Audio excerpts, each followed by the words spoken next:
때문에 사실 이런 선택과 집중이라는 게 상당히 중요합니다. 우리가 그것들을 잘 못하게 되면 이제 우리가 모든 일을 다 또 이렇게 망치기도 쉽죠, 여러분. 뭔가 선택을 하고 버릴 건 버릴 때는 잘 선택하고 또 우리가 더 중요한 것, 우선순위에 집중하는 거 너무 중요합니다.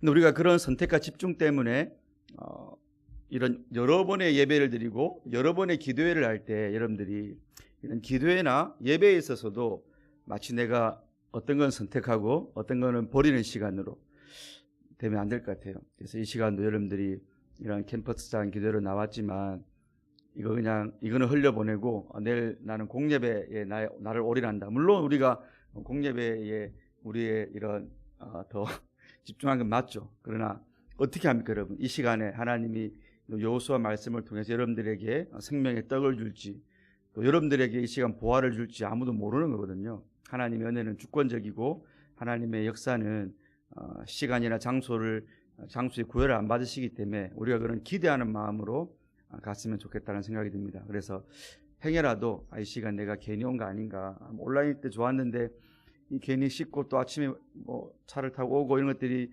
번잡한데 내가 왜 왔을까 이런 생각보다는 하나님이 나에게 또 이 시간을 통해서 주실 은혜가 있으셔서 우리 부르셨다는 그런 생각을 가지고 우리 기대하는 마음으로 빠르게 한번 공부해 봅시다, 여러분. 또 중간고사 친다고 다들 욕 많이 받죠. 수고하셨습니다. 자, 우리 7과부터 한번 볼까요, 여러분? 오늘 7과 할 자리 맞죠? 예. 더 많은 땅을 정복하고 이제 더 많은 왕을 제거한다라는 제목으로 되어져 있습니다. 이 이스라엘 백성이 여름 가나안 땅을 정복할 때 그 루트가 있습니다. 그래서 이제 동편에서 요단강 건너 서편으로 넘어오고 여리고와 아이 성부터 해서 이제 그 중부 지역을 먼저 이제 정복을 합니다. 그리고 남부로 갔다가 다시 이제 북부로 올라가는 그런 루트로 이 가나안 땅을 정복하는데, 오늘은 우리가 지난 시간까지는 여리고와 아이성을 정복한 것을 우리가 배웠고, 그 여리고와 아이를 정복하는 그 사건이 우리에게 주는 큰 의미는 여기 본문의 위치에 보면 나와 있지만 하나의 패러다임을 제시해 줍니다. 너희가 가나안 땅을 정복하기 위한 큰 패러다임이 뭐냐? 순종하면 이기고 불순종하거나 하나님 앞에 너희가 거룩함을 상실할 때, 마치 아이성에서 하나님이 하지 말랐던 짓을 할 때에 하나님이 훨씬 더 규모가 작은 성이었지만 패배하게 하신 것처럼, 그러니까 이런 패러다임, 순종은 승리, 불순종은 패배라는 패러다임을 먼저 두 전투에서 제시해주고, 나머지 이제 중부전선, 남부전선, 북부전선의 전쟁들은 그 패러다임 안에서 사실은 이제 진행이 됩니다. 우리 그것을 기억하고 넘어가면 좋을 것 같고, 큰 그림도 마찬가지입니다. 그런 의미로서 지금 이제 이해하면 될 것 같고, 묵상과 토론을 넘어가 봅시다, 여러분. 자, 1번 보시면 기브온 주민들이 곰팡이가 핀 떡을 가져온다는 게 9장 1절로 27절까지 본문인데, 대략적인 이야기는 그거죠, 여러분. 그 예루살렘의 북서쪽에 한 9km 위에 보면 기브온이라는 도시가 있는데, 그 기브온 주민들이 이제 이스라엘을 쳐들어온 걸 알고 마치 자기가 가나안 땅 밖에 있는 사람인 것처럼 해가지고, 멀리서 온 것처럼 해가지고 곰팡이가 핀 떡을 가지고 오면서 우리 당신과 화친을 맺고 싶다. 그러니까 하나님이 가나안 땅의 족속은 다 멸하라 했기 때문에 이 사람들이 그걸 알고 이제 꾀를 낸 거죠. 그래서 질문의 요지는 그겁니다, 여러분. 앞에서도 그러니까 다 죽을 수밖에 없는 존재였는데 이방인이었지만 하나님을 의지함으로 구원받은 한 가정이 있었습니다. 여러분 기억나십니까? 우리 여리고성 전투에서 기브온 이 주민들처럼 원래 죽어야 마땅한데 하나님을 의지함으로 살았던 사람이 누구니 기억나십니까, 여러분? 예비나 누굴까? 라합이었죠, 라합, 여러분. 가나안 땅 주민이었습니다. 죽어야 되는데 그 라합이 하나님에 대한 소문을 들었어요. 상천하지 그런 하나님이 없다라는 소문을 듣고 정탐꾼 2명을 숨겨주고, 그렇게 하면서 붉은 줄을 달 때에 그 집안 사람들이 다 구원을 받았습니다. 똑같은 이야기입니다. 그래서 비슷한 이야기가 바로 라합 이야기고, 이방인이었지만 구원을 받았고 그들은 하나님을 두려워한 자였고 언약 백성 안으로 편입이 되는 이야기였습니다. 다른 점이 있다면 이 질문들을 따라오시면 됩니다. 다른 점은 라합은 자기 민족을 속였던 거고, 그렇죠? 여리고성의 군사를 속여서 정탐꾼들을 피신시켜 준 거고, 요 기브온 사람들은 이스라엘을 속였던 거죠. 여호수아를 비롯한 이스라엘을 속임으로 어쨌든 그런 야쌈하다는 말 압니까? 야비하다고 해야 되나? 꾀를 내가지고 여기 들어온 겁니다. 그래서 그렇게 답을 하면 됩니다. 그 질문들의 답은. 근데 10장 2절에서 이 이야기에 덧붙여지는 기브온 주민들에 대해 무엇을 배울 수 있는가를 했을 때 여러분들이 나중에 다 찾아보면 되는데, 10장 2절에 보면 이 기브온 도시가, 이 주민들이 꽤 크고 꽤 이렇게 힘이 있는 그 지역에 그런 도시였어요. 10장 2절에 보면 큰 성이다라고, 큰 왕이다라고 말을 하거든요. 그러니까 그런 사람들이었지만 그 가나안 땅의 지역적으로 볼 때 꽤 규모가 있고 꽤 힘도 있고 꽤 지도력이 있는 그런 어떤 도시 국가였지만, 그들이 하나님의 이런 소문을 듣고 이스라엘 안으로 편입된 사건이다. 이렇게 우리가 답을 하면 되겠습니다. 자, 2번을 보시면 질문을 제가 다 읽을 수는 없으니까 여러분들이 질문을 한번 눈으로 잘 보시고, 자, 그들이 이스라엘이 기브온 주민들을 받아들이고 화친하는 과정 속에서 여호수아가 실수한 게 있습니다, 여러분. 그럼 바로 뭐냐면 9장 14절을 보면 그가 여호와께 묻지 아니했다라고 말을 하거든요. 너무 중요한 거죠. 그래서 이거는 우리가 적용할 때도 하나님 앞에 우리가 늘 매사에, 범사에, 또 때마다 사건마다 우리가 주님 앞에 여쭙는 거. 꼭 그걸 뭐 우리가 어떤 뭐 40일 금식 기도를 하고 내가 특별하게 여쭙다기보다도 하나님의 뜻을 알아가는 방법이 여러분 있죠. 우리 예배나 말씀 시간이나 기도라든지 이런 여러 가지 은혜의 방편들이 하나님 우리에게 말씀하시는 거예요. 그 시간에 하나님이 내게 뭐라 말씀하신 걸 잘 듣고 우리가 그 말씀에 따라 순종하는 게 바로 여호와께 묻고 그분의 기뻐하시는 삶을 살아가는 거죠. 여호수아도 잘하다가도 이렇게 한순간에 실수를 하게 되는 겁니다. 물론 여호수아의 실수로 말미암아 이 기브온 주민들이 생명을 건지는 그런 하나님의 큰 뜻이 있긴 했지만, 그럼에도 불구하고 여호수아가 하나님께 묻지 않았던 그 죄가, 그 잘못이 그게 무마되는 건 아닙니다. 어쨌든 그가 묻지 않았다라는 것이고 그게 심각한 문제였죠. 3번을 보시면 왜 그럼 이 이야기가 정복 정쟁 가운데 삽입이 되어져 있는가. 우리 나중에 어떤 문제도 나오지만 여호수아서를 기록한 여호수아서의 기자가 전쟁의 모든 사건들을 다 기록한 게 아니에요, 여러분. 나중에 보면 그 집에 정복했던 왕들의 이름을 적을 때도 없던 왕도 나오고 있던 왕도 나오고 이렇게 합니다. 그러니까 뭔가 의도를 가지고 사건을 편집해서 기록을 했다는 거죠. 그 말은 뭐겠어요, 여러분? 하나님이 여호수아서의 저자에게 영감을 부어서 이 말씀을 기록하게 하실 때 목적과 의도가 분명히 있었다는 거죠. 단순하게 그냥 그 저자가 생각나는 대로 적은 게 아니고, 그러면 이 기브온 주민들 사건이 요 본문에 삽입되어 있는 것도 의도가 있는데 그건 뭐겠습니까? 바로 라합 때와 같이 하나님이 모든 멸망해야 될 그 민족들 가운데 하나님을 의지하고 하나님의 언약을 동일하게 붙드는 이방인들에게는 아브라함의 복을 준다는 거죠, 여러분. 그러니까 구약에서부터 아브라함의 아브라함의 혈통이라는 것은 육적인 이스라엘이 아닌 것이 이미 구약에서 드러나는 거죠. 그러니까 우리 초대교회 때 그런 이단 중에 이런 말시온이라고, 그 사람은 성경을 구약을 다 빼버렸죠, 여러분. 그리고 신약에서도 하나님이 좋게 나타나는 부분, 특별히 요한복음에 이런 부분만 좋아했습니다.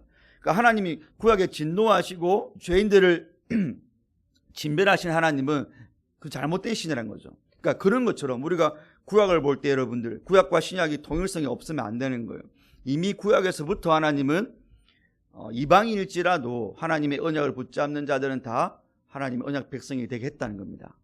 그러니까 우리가 중요한 이런 복음의 어떤 진리가 이미 구약에서부터 내포가 되어져 있다라고 생각하시면 되겠습니다. 그래서 여러분들이 항상 성경을 볼 때, 구약을 볼 때는 이게 이 본문이 어떻게 신약에서 성취가 되었는가를 여러분들이 생각하면서 보면 좋고, 신약의 서신서라든지 신약의 본문을 볼 때는 이게 구약에서 어떻게 그림으로 예표가 됐었지를 보면 되는 거예요. 예를 들어서 신약에서 하나님이 아브라함을 믿음의 조상으로 삼고 그 아브라함의 혈통을 육적인 할례 받은 자가 아니라 내면의 할례를 받은 영적인 혈통이 된다고 로마서에서 말씀했을 때 우리는 그걸 가지고 이게 구약에서 어떻게 나타났지라고 생각해 보면 이런 본문들이 생각나야 되는 거죠. 그리고 이런 본문들을 볼 때 이게 신약에서 어떻게 성취될지 할 때 로마서가 생각나고 갈라디아 생각나고 복음에 대한 선지자가 생각나면 여러분들이 성경을 통일성 있게 잘 보는 거란 말입니다. 그래서 그 다음 넘어가 봅시다. 여러분 60페이지 빨리빨리 갑시다. 자, 지금 잘 따라와지죠? 목사님이 마음이 급해가지고 혹시 이해 안 되면 손을 들고 이해를 제기하시면 됩니다. 자, 5왕을 나무에 매다는데, 자, 이제 그 여호수아가 하나님과 함께 전쟁하면서 전쟁을 승리하고 이제 그 왕들을 정복해 나가는 과정 속에서 어떤 기적이 일어나냐면 10장 11절에 보면 이제 우박을 낼 사람이 적군을 무찌려고, 12절에 보면 놀라운 사건이죠. 태양이 머뭅니다. 그러니까 적들은 많고 적들을 무찌르기 위해서는 어둠보다는 낮이어야 되는데 그 태양이 머물러 있음으로써 적들을 무찌를 수 있는 시간을 하나님이 벌어주신 겁니다. 그럼 이런 하나님이 놀라운 기적으로 이스라엘을 승리케 하셨다는 거죠. 그러니까 이스라엘의 전쟁의 방법이 단순하게 어떤 군사적이고 이스라엘의 어떤 군사력으로만이 아니라 하나님이 앞서서 하나님의 어떤 특별한 섭리로서 이 전쟁을 승리로 이끌어 주셨다는 것을 여기 보여주는 겁니다. 그래서 우박과 태양이 멈춘 사건이 방식이었고 여호와 하나님이 먼저 앞장서셔서 이 전쟁을 이끄시는 것을 우리에게 보여준다라고 생각하시면 되겠습니다. 그 다음에 2번 질문 보시면, 자, 하나님이 이제 여호수아를 높이시는 의지를 여러 곳에서 읽을 수 있는데, 여호수아가 승리를 하고 난 다음에 어떻게 했냐면 여러분, 그 적장에 머리를 밟고 그들에게 이겼다는 그 어떤 표시를 그들의 목을 베고 머리를 밟는 식으로, 이렇게 어떻게 보면 좀 잔인하죠 여러분. 그런 방식으로 우리에게 설명을 해줍니다. 이게 과연 창세기 3장 15절 우리 원시복음, 하나님이 아담과 하와 타락하고 뱀과 사람에게 저주를 내리는 동시에 복음의 어떤 최초의 복음을 들려주시죠. 그래서 원시복음이라고 하는데, 여자의 우선이 뱀의 우선의 머리를 밟을 거고 뱀의 우선은 여자의 우선의 뒤꿈치를 상하게 할 것이다. 이 말은 곧 여자의 우선이신 예수 그리스도가 뱀의 머리, 뱀이 마귀죠. 마귀의 머리를 밟는 것은 정복하신다는 거죠. 그리고 뱀의 우선이 여자의 우선의 뒤꿈치를 상하게 한다는 것은 마귀가 예수님을 십자가에서 죽게 하시는 그 과정을 의미합니다. 요거하고 지금 여호수아가 5 왕들의 머리를 밟고 그들을 정복하는 게 어떻게 연계될 수 있겠는가를 설명해 보라는 것입니다. 우리 이 부분은 나중에 63페이지 가시면 여러분 그 설명이 자세하게 나와져 있는데 당연히 연결이 되는 겁니다. 제가 여호수아 제일 처음 할 때, 여호수아는 히브리어로 여호수아지만 이게 헬라어로 할 때는 예수스라고 했습니다. 그러니까 곧 여호수아가 예수님에 대한 하나의 예표입니다. 예표. 그래서 굳이 모세가 가나안 땅을 정복하는 게 아니고, 모세는 이미 죽고 요단강 저편에서 하나님이 여호수아라는 이름을 가진 자로 하여금 이스라엘을 데리고 가나안 땅을 정복하게 하신 이유가 바로 우리에게 뭔가를 상징적으로 보여주는 거라고 했습니다. 그래서 우리도 우리의 여호수아이신 예수님과 함께 저와 여러분들이 가나안 땅을 정복해 나가는 게 요 우리의 신앙생활의 삶이거든요. 그런 의미에서 여호수아가 대적들의 머리를 밟은 거하고 창세기 3장 15절의 원시복음에서 여자의 우선이 여호수아가, 예수스가, 그가 뱀의 우선의 머리를 밟을 거다는 것은 우리가 예표와 어떤 하나의 실체로서 우리에게 성경이 주는 복음이 되겠습니다. 설명할 수 있습니다. 그 다음에 3번 보시면 이제 10장 28절부터는 이제 정복 전쟁이 좀 더 빠르게 진행됩니다. 중부하고 남부하고 북부하는 것이 설명되는데, 그때 반복되는 문구들이 뭐냐면 하나도 안 남겼다, 하나님이 하나님께 진멸하여 다 바쳤다, 이런 말들입니다. 그러니까 반복되는 문구는 하나도 안 남겼다, 진멸하여 다 바쳤다. 요 반복되는 문구가 함의하는 내용은 뭐겠습니까 여러분? 하나님이 그들에게 그들을 대적들을 넘겨줬다는 거죠 여러분. 그러니까 결국 이 전쟁은 승리가 보장된 거예요 여러분. 하나님이 이미 언약으로 내가 이기게 하겠다, 가나안 땅 주겠다 했기 때문에 보장된 승리인 거예요. 그러니까 그 보장된 승리 언약을 믿고 그들은 나가서 싸우기만 하면 됐던 겁니다. 그래서 이런 부분들이 이제 빠르게 전개되는 전쟁사 속에서 진멸했다, 하나도 안 남겼다, 이런 말들이 반복되는 것 속에서 잘 드러나는 거고, 그 단어들의 가장 중요한 의미는 하나님이 이미 넘겨준 전쟁이다, 이런 의미가 내포가 되어져 있는 것입니다.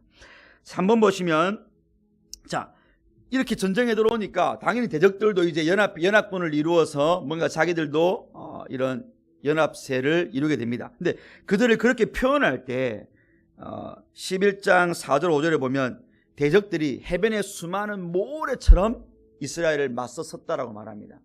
오늘 질문이 요지는 겁니다. 그런 표현들이 계시록에도 나온다는 거죠. 계시록 20장 8절 보니까 용이 여러분, 자기가 용이 있는데 땅에서 올라온 짐승과 바다에서 올라온 짐승과 함께 이 땅에 많은 사람들을 모아가지고 교회와 대적하려고 하는데 그 수가 해변의 모래와 같다는 표현이 있습니다. 계시록 20장 8절입니다. 그리고 12장에도 보면, 계시록 12장에도 보면 용이 바다 모래 위에 있더라는 게 있습니다.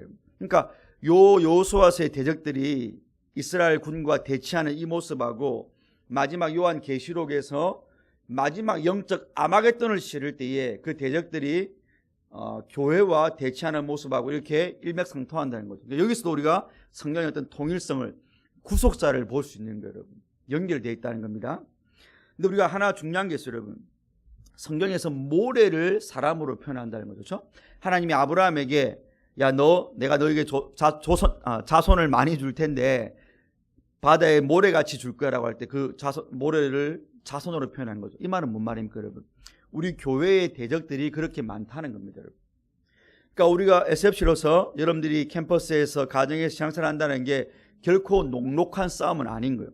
우리가 정신을 안 차리고 여러분들이 한눈 팔면 거기에 그냥 쉽게 넘어가고 우리가 거기에 쉽게 패배할 수밖에 없는 싸움입니다. 그러나 우리가 정신을 차리고 내가 어떤 싸움을 하고 있고 내가 어떤 경계태세를 취하면서 가야 될지를 알면, 그게 기도원 300용사였어요, 여러분. 물을 먹을 때 개처럼 핥아 먹은 거예요. 300명만.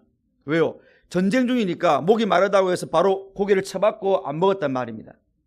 4주 경계를 하면서 물을 떠서 핥아 먹었단 말입니다.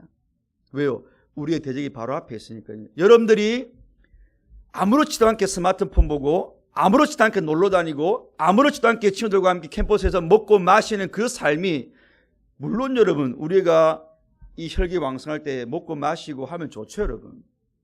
그러나 그것이 여러분들을 나도 모르는 사이에 하나님과 멀어지게 만들고 여러분들 영적 전쟁을 못하는 불구자로 만들어버린단 말입니다, 여러분. 우리가 폰 잘 활용해야죠, 여러분. PC, 수많은 그런 좋은 것들 잘 활용해야죠, 여러분.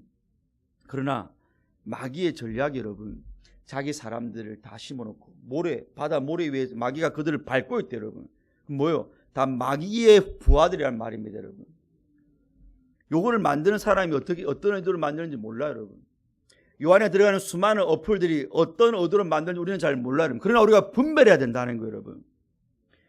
요게 나한테 주어졌다고 해서 내 마음대로 쓰는 게 아니고, 어떤 건 좋은 거 있을 수 있고 어떤 건 나쁜 게 있을 수 있어요. 의도적으로 마귀의 자기의 자식들을 가지고 그리스도인들을 종로로 타게 하려고 우리에게 공격한 게 있단 말입니다, 여러분.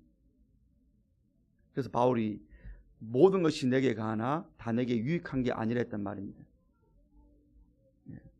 다 내게 열려 있는 것 같지만 여러분, 우리가 어떤 것은 주를 위해서 버릴 수 있어야 돼요. 그게 바로 구약의 나신인의 삶이었죠.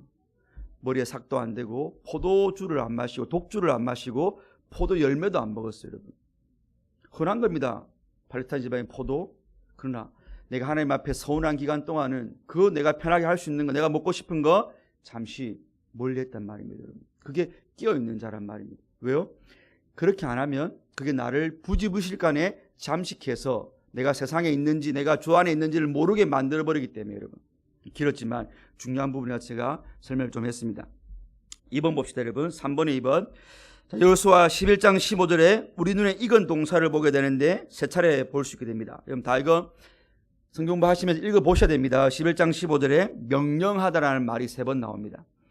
요거 우리가 여호수아 1장에서 사실은 주의 깊게 봤던 다름이 1장 8절에서 이 율법책을 내 입에서 떠나지 말게 하고 이 가운데 기록된 모든 것을 다 지켜하라. 그리하면 내 길이 평탄하게 될 것이다. 그러니까 곧 이 전쟁의 승패는 순종, 명령하신 것에 순종하느냐 불순종하느냐라는 것입니다.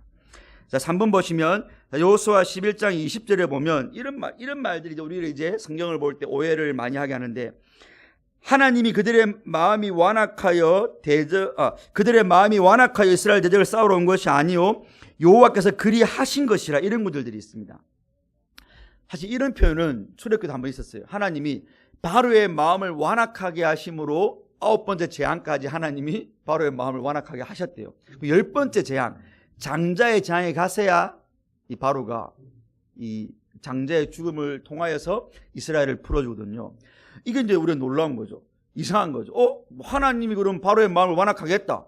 하나님이 가나안 땅의 이 정복자들의 마음을 완악하게 하고, 그럼 그들이 이스라엘이 어쨌든 항복할 수 없는 마음이었다는 거잖아요.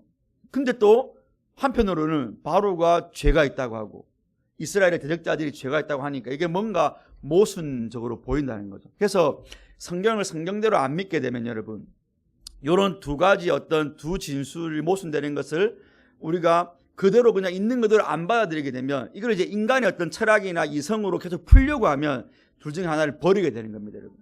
하나는 아닐 거야. 하나는 뭔가 문학적인 표현이거나 하나는 어떤 사실이 아니고, 우리는 둘 중에 하나만 하면 돼. 그러니까 하나님이 그렇게 하셨다는 것만 붙들고 하든지, 아니면 인간의 마음이 원래 악하다, 이렇게만 가는 거죠. 그러나 성경은 둘 다를 다 성립시킨다는 겁니다. 그럼 요 둘 다가 성립되기 위해서 우리에게 필요한 건 이제 믿음인 거죠. 하나님이 그들을 완악하게 하신 건 맞아요, 여러분. 동시에 그 대적들 스스로가 완악한 마음을 품고 이스라엘을 대적한 것도 맞는 거예요, 여러분. 이게 어떻게 가능하냐? 우리가 이걸 신비라고 하는 겁니다. 그러니까 우리 웨스트민스터 신앙고백서에서는 제1원인자이신 하나님이 제2원인자인 피조물들의 자유의지나 그들을 압박하거나 강제하지 않고 하나님의 작정을 이루고 하신다라고 그냥 설명을 하는 거예요. 왜요? 성경이 두 가지 다를 진술하니까. 하나를 포기할 필요가 없어요, 여러분. 그럼 무슨 말이에요? 하나님이 작정해 놨어요. 하나님이 9번째까지 바로가 너희 안 풀어줄 거야 라고 작정해 놨어요. 근데 그 일을 어떻게 하시느냐? 바로의 그 죄된 마음을 이용하시면서 하신다는 거죠. 이런 예는 너무나 많이 있죠.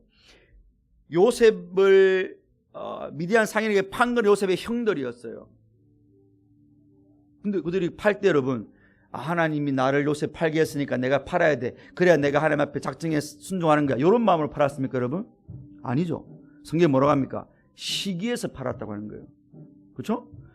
그들이 요셉의 형들이 요셉 팔 때 내가 하나님 앞에 나 쓰임 받고 있어, 그렇게 안 했단 말입니다. 그들의 전 인격과 전 의지는 요셉이 너무 미워서 자기 죄성으로 판 거예요, 여러분. 근데 궁극적으로 하나님의 작정은 그들의 죄성을 이용하심으로 그 요셉이 팔려가고 애굽의 총리가 됨으로 구속 역사를 이루는 그걸 하나님이 계획하셨단 말입니다. 똑같은 거예요, 여러분. 요 대적들도 자기가 완악한 거예요. 자기 마음인 거예요. 그러나 하나님의 작정 가운데 그들을 완악해 하시는 것도 분명히 있는 거예요. 왜? 하나님의 작정 없이는 그 어떤 것도 발생할 수 없으니까. 여러분들도 이렇게 생각하시면 돼요. 여러분들이 오늘 내가 저 친구를 미워하고 있어. 근데 성경 말씀은 저 친구를 미워하지 말라고요. 용서하라고 했어요. 근데 내가 도저히 용서할 수가 없어. 미운 마음이 들어. 그럼 그때 여러분들이 그거를 이거는 내가 하나님이 나를 저 친구 용서 못하게 작정해놨으니까 그럴 거야, 이렇게 생각하면 안 된다는 거죠. 내 죄성이 지금 내가 하나님은 저 친구 사랑하라고 하는데 내가 미워하는 거잖아요. 그렇죠? 그러니까 내가 뭔가 죄를 짓는 거를 하나님의 작정에 돌리는 그런 우를 범하면 안 되는 거예요. 그러나 큰 어떤 하나님의 작정의 범위 속에서는 여러분이 죄로 말미암아 그런 부분들이 다 포함은 되어 있을 수 있으되 하나님이 죄를 짓게 하는 원인자는 아니라는 거죠, 여러분. 그래서 목사님이 이렇게 생각해요. 목사님이 이거를 이해하는 가장 쉬운 제만의 방법은, 내가 잘한 거는 다 하나님의 작정의 은혜, 내가 죄 짓고 못한 거는 다 내 탓이요, 이렇게 생각하면 됩니다, 여러분. 그게 성경이 말을 하는 가장 쉬운 방법이에요. 자, 넘어갑시다. 지금 중요한 거니까 제가 좀 길게 설명했습니다. 4번 보시면, 자, 여호수아 11장 23절은 그 땅에 전쟁이 그쳤더라는 이런 긍정적인 언급과 함께 책의 전반부를 마치지만, 또 동시에 22절에서는 여전히 가나안 땅에 거민이 남아있다고 말합니다. 이것도 여러분 신학적으로 상당히 많은 이렇게 논쟁이 되는 부분입니다. 그래서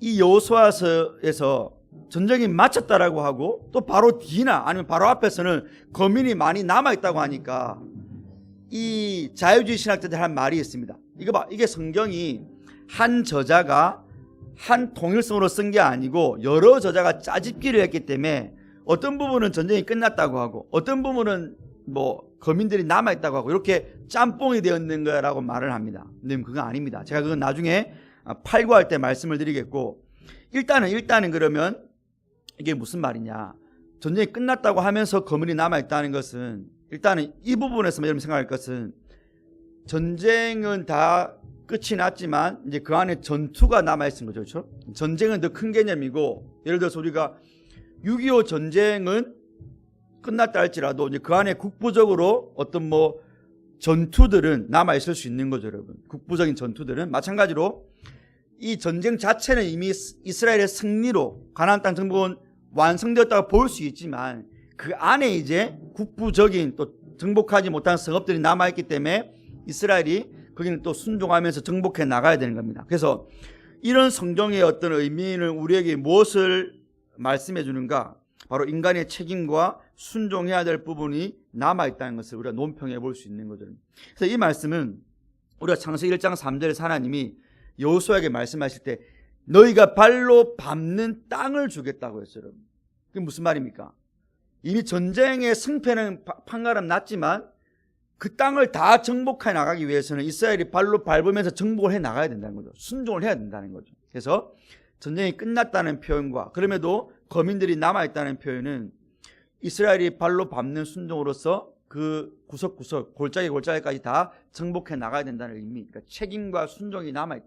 그러니까 하나님의 은혜로 이미 전쟁이 끝나게 했지만 인간 편에서의 순종 여부가 여전히 남아있다고 보시면 되겠습니다. 이건 우리의 구원도 마찬가지인 거예요, 여러분. 우리가 신약에서 하나님이 너 구원 받았다라고 현재 완료로 이미 현재형으로 말합니다, 여러분. 그리고 골로새 같은 경우는 너희가 어둠의 나라에서 하나님의 나라로 옮겨졌다라고 이미 현재형으로 말합니다. 근데 또 다른 데 보면 너희가 구원을 이루라. 바울이 하는 말이 그런 거죠, 여러분. 구원을 이루라. 나도 표대로 달려간다. 이게 왜 그런 거예요, 여러분? 구원 받았다고 하면서 동시에 구원 이루라. 이런 것들. 그러니까 단회적으로 결정적으로 말을 하면서 동시에 또 뭔가 점진적으로 뭐가 남아있는 것처럼, 이게 바로 우리가 이미와 아직의 개념인 거죠. 잘 아시는 already와 but not yet의 개념입니다. 우리 개혁주의 중요한 교리죠. 이미 예수님 안에서 이미 구원이 완성된 것처럼 하나님이 이루 놓으신 거예요. 그러나 그 안에 우리가 성화의 과정이 남아있는 것처럼 그걸 우리가 책임감 있게 해야 되는 부분인 거죠. 마찬가지 똑같은 겁니다. 그러니까 구약과 신약을 연결시켜 볼 때 똑같은 표현들이 전쟁 끝났다라고 하면서도 또 성읍 정복해라라고 말하는 게 바로 그런 이유입니다. 5번 한번 가봅시다.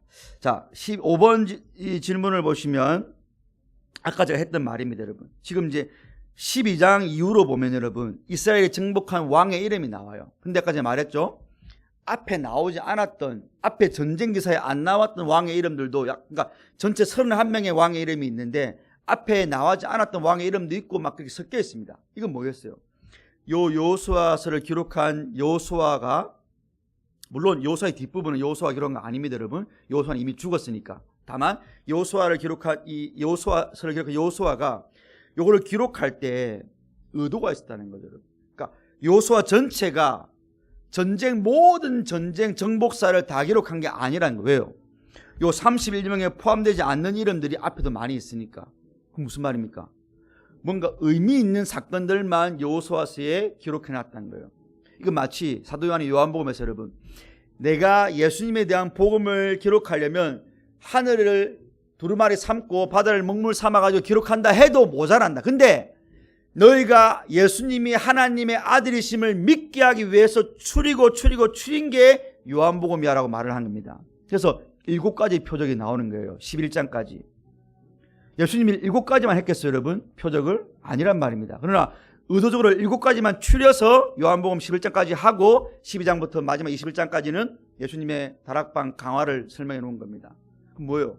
사도 요한이 의도적으로 했다는 거예요. 요 사건들이 예수님의 어떠하심을 잘 보여주니까 의도적으로 편집해서 넣은 거란 말입니다. 마찬가지로 여호수아가 마찬가지로 한 거예요, 여러분.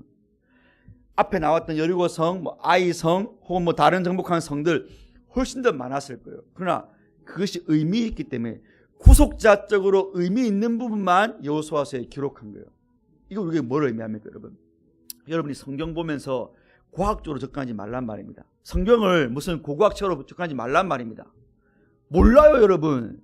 창조과학이 다 밝혀주지 못해요, 여러분.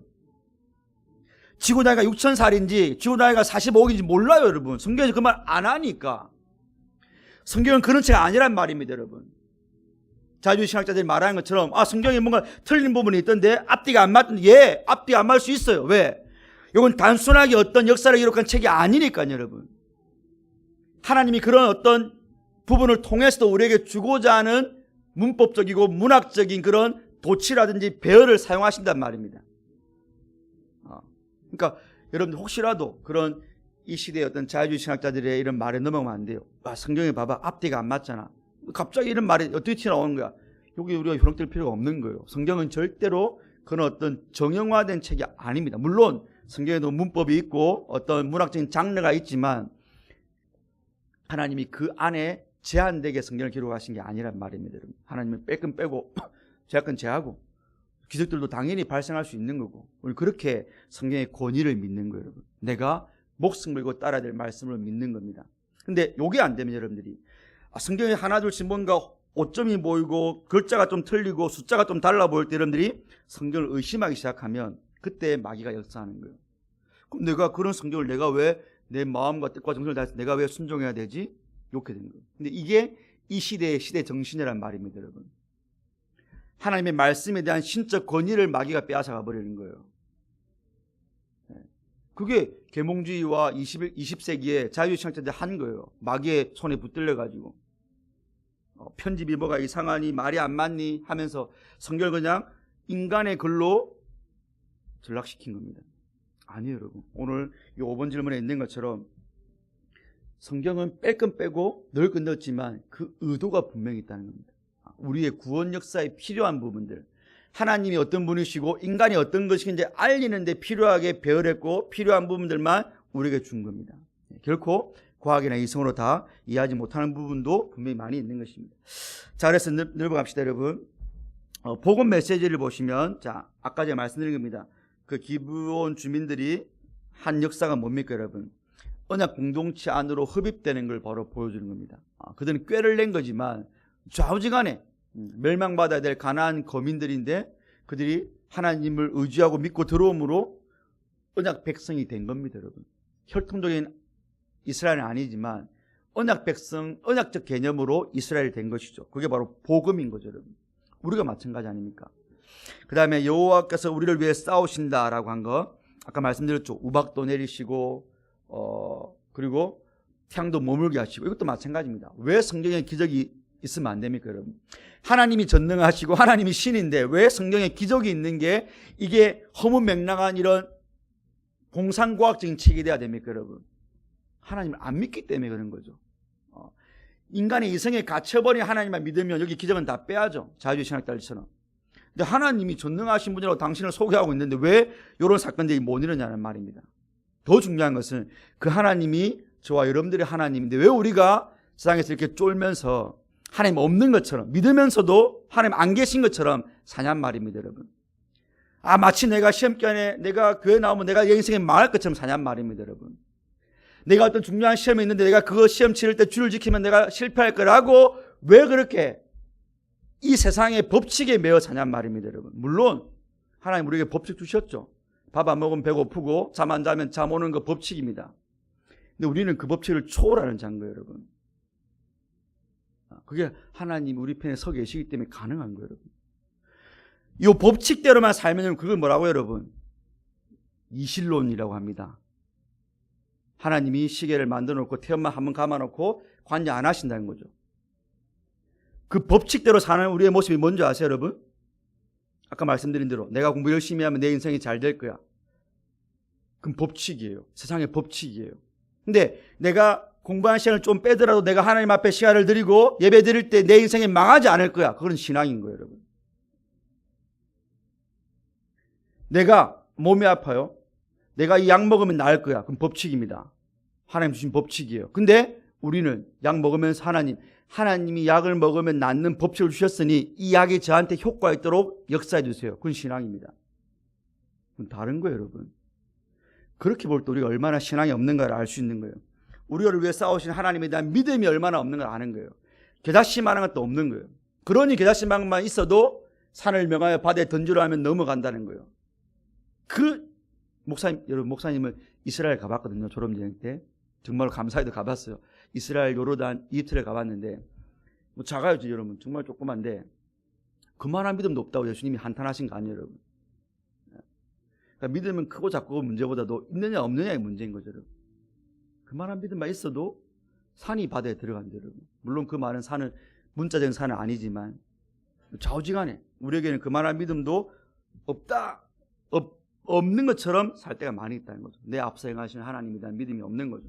그러니까 맨날 불안하고 두렵고 맨날 미래에 대한 염려로 가득 차 있고 뭔가 조금만 하나 안 돼도 뭔가 막 무너지고 딴 거를 못하고 그 신경 써가지고 우리가 아니라고 말할 수 없잖아요. 너 왜 교회 안 와? 너 왜 토요 모임 안 와? 너 왜 이거 예배 안 나와? 제가 이게 있었어요. 이것만 하고요. 다 그런 거예요, 여러분. 여러분들이 삶이 좀 더 좋아지면 그 문제가 없을 것 같습니까? 그거 해결되면 여러분 나중에 더 큰 거예요. 그때마다 그러면 우리가 하나님 잠시 제껴두고 우리가 거기에 올인하여 살겠습니까? 아니잖아요, 여러분. 앞서 행하신 하나님에 대한 믿음. 예.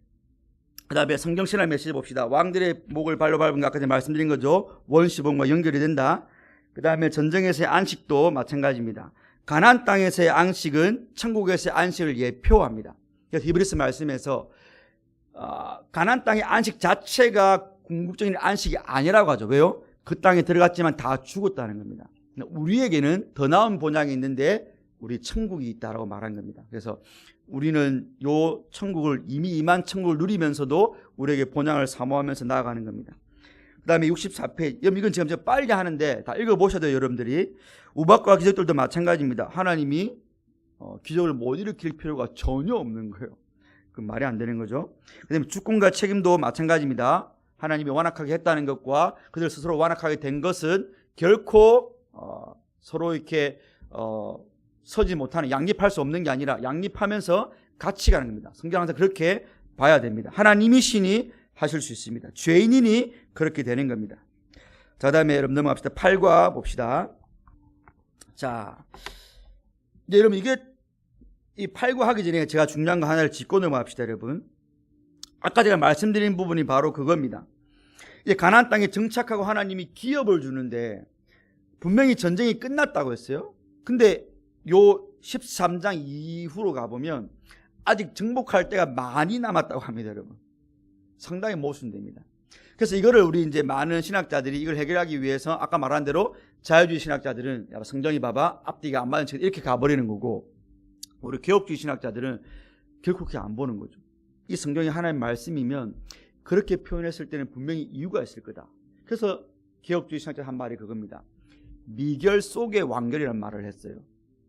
그러니까 마치 다 정복 안 된 것처럼 보이지만 이미 완성됐다라고 확정을 지어놓고 그 미결을 해결해 나가는 거예요. 미결 속의 완결. 이게 아까 제가 말한 already와 but not yet입니다. 완성됐어요, 여러분. 그러니까 우리의 구원이 완결되지 않은 것처럼 말하지만 성경에서는 완성됐다라고 확정을 지어버리는 거죠, 여러분. 그래서 미결 속의 완결 혹은 현존하는 미래, 이런 말들을 했습니다. 어떻게 미래가 현존합니까, 여러분? 미래는 미래지. 근데 우리 개혁주의 신앙에서는 미래가 당겨져 왔다는 거죠, 여러분. 하나님 나라가 이미 왔다 할 때는 그게 이미 온 거 아니에요. 그러니까 하나님 나라는 궁극적으로 완성될 나라인데 이미 왔다고 하는 거잖아요, 여러분. 그게 현존하는 미래라는 말을 쓴 거예요. 그 멋지죠, 여러분. 그러니까 제가 여러분 개혁주의 신학을 해서가 아니라 개혁주의 신학만큼 성경을 잘 표현하고 성경에 대해서 멋지게 표현하는 신학책에는 제가 생각할 때 없어요, 여러분. 이런 표현들 너무 멋지게. 그래서 이런 가나안 땅의 정착과 주시는 기업은 이제 보면 나오겠지만 이걸 잘 기억하시고 한번 잘 따라와 보세요, 여러분. 자, 이제 분배를 하는 겁니다. 분배를 하는 건데, 자, 68페이지 1번 보시면 각 지파별로 분배를 합니다. 자, 여기서 앞에 장들의 주제와 유사한 주제는 뭐냐면 이제 정복을 해 나가는 거예요. 정복하면서 분배를 하는 겁니다. 토지 목록을 주면서.